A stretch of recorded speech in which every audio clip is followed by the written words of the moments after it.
Tombona ao aminareo anyriavana ny fahasoavana sy ny fiadanana avy amin'Andriamanitra ray sy Jesoa Kristy tompontsika. Amen. Atsaharo ao amin'ny Kristy ny fandrarana be fahatany. Atsaharo ao amin'ny Kristy ny fandrarana be fahatany. Mofinainantsika an'io ny Kolosiana 2 ny andininy 9 hatramin'ny andininy 17 farany. Atsaharo ao amin'ny Kristy ny fandrarana be fahatany. Hitantsika eto amin'ity mofinaina ity, miverimberina eto ny fandrarana manao hoe aza vela hisy tsara nareo, aza mety ho fitay, aza mandray, aza manandrana, aza manendry. Mampahatsiaro atsika ny fandrarana tany amin'ny lalàna fahiny, raha tsy teny afa-tsy ny didy folo isika ohatra, izay iverimberena ny teny hoe aza manan'Andriamanikafa fa izao ihany, aza mamono olona, aza mangalatra sy ny sisa. Ny fiangonana tany Kolosia dia fiangonana fatrapiantehatra loatra tamin'ny lalàna Mosesy, ary teo anatrehan'izany dia saiky voafitaky ny filozofia diso lalana izy ireny.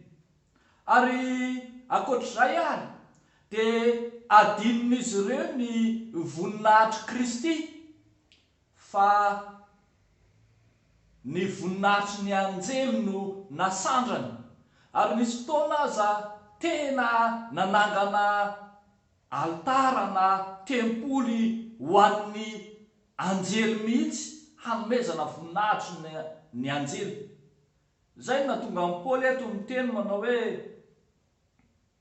fivavahana amin'ny anjely izay manana fanetretena haitraitra. Antso no ataon'ny apôstôly Paoly ary, antso ampifantoka ny olona rehetra ho any amin'ny Kristy aloha.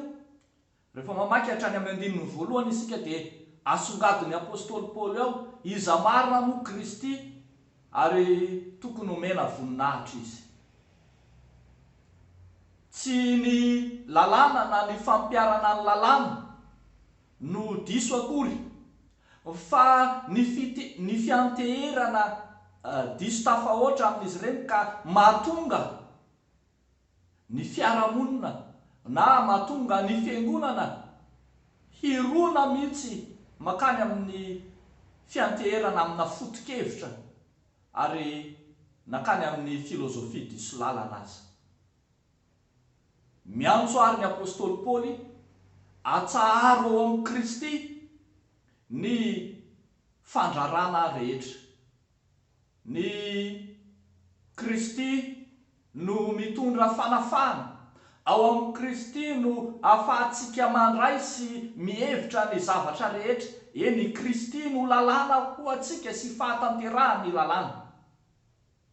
Mandrakarivo sika tonga amin'ilay fitenenana hoe voafeloatra n'ilay aza ka indraindray dia mihinana-bolony na mandray atendrony ny amin'ny soratra masina sy ny fandrarana ataon'ny soratra masina ka variana, ka indraindray mieritreritra fa rehefa kristianina dia aza manao an'izao, rehefa kristianina dia tsy mahazo manao an'izao, dia be dia be ny ady hevitra hoe rehefa kristianina dia tsy mahazo manao pataloha ny vehivavy, rehefa kristianina dia tsy mahazo mihira ny hira ankoatrany ao anatin'ny fihirana, rehefa kristianina dia tsy mahazo manao an'izato, tsy mahazo manao an'izaroa. Ambaran'ny soratra masina ry havako malala fa ao amin'ny Kristy no andraisan'ny mino ny zavatra rehetra, ao amin'ny Kristy no ahafahana manao na manatsahatra ny zavatra iray. Eto eo amin'ny Kristy ary ny safidy izay tiana ho tanterahana, eto amin'ny Kristy ny zavatra anankiray mba ahafahana manapa-kevitra noho ny aminy.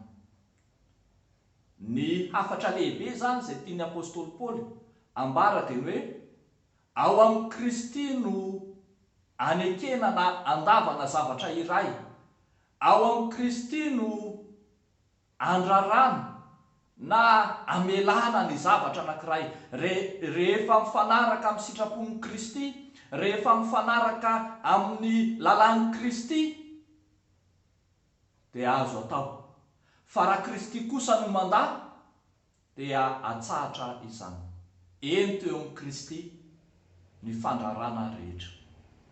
Ho an'Andriamanitra ny voninahitra, amintsika kosa zao tenin'Andriamanitra izao. Amen. Hivavaka isika ry havako. Misaotra anao zay Andriamanitra, Rain'i Jesosy Kristy tomponay, avy nankalaza ny fetim-pirenena malagasy ary matoky ny fombanao ny malagasy sy ny firenenay manontolo mihitsy. Ary misaotra anao zay fa mbola omenao indray zany teny mamy zany amin'izao herinandro vaovao izao, teny izay mampifantoka anay sy mamerina anay ao amin'ny Kristy ilay ivon'ny fiainanay, ivon'ny zavatra rehetra. Izy no mamela ary izy no manakana amin'ny fanatanteranay ny zavatra iray.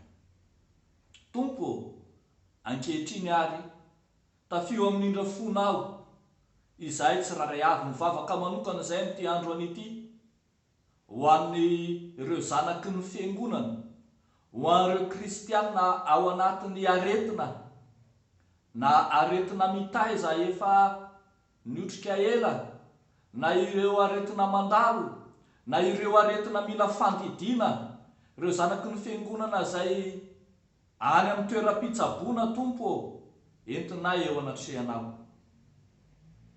Amin'ireo fo izy ireny ary aray asa amin'ny mpitsabo ianao hitondra fitsaboana sy fanasitranana azy.